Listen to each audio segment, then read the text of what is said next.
Thank you, Mr Stringer. It is indeed a pleasure to serve under your chairship and speak in this debate today. I also want to thank the Petitions Committee and Gurcharan Singh, who organised this petition, which was signed by over 3,400 people in Feltham and Heston.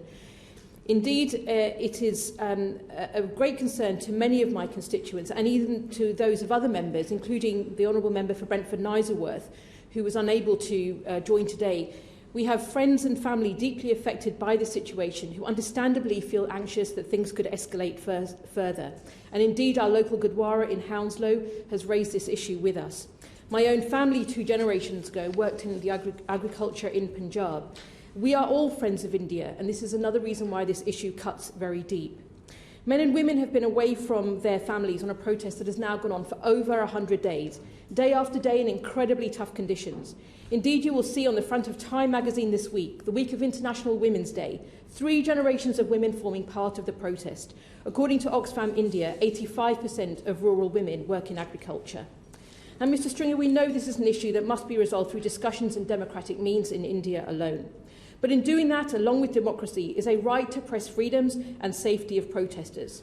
No one supports violence, and that has been rightly condemned. The laws have been suspended for 18 months by the Supreme Court, and a solution must be found.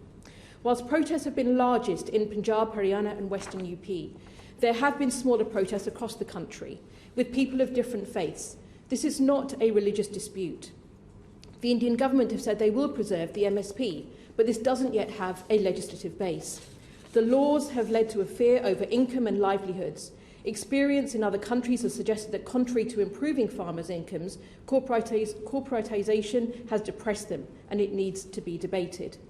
Whatever your assessment of the laws, the concerns about press freedom and the safety of protesters are what we discuss today. Issues that led to the Leader of the House here saying that as India is our friend, it is only right we make representations when we think things are happening that are not in the interests of a country that is our friend. The world saw the arrest of 25-year-old Nodeep Kaur and then of climate activists Disha Ravi. The Sessions Judge said in granting bail that citizens are conscience keepers of the government. They cannot be jailed simply because they choose to disagree with state policies.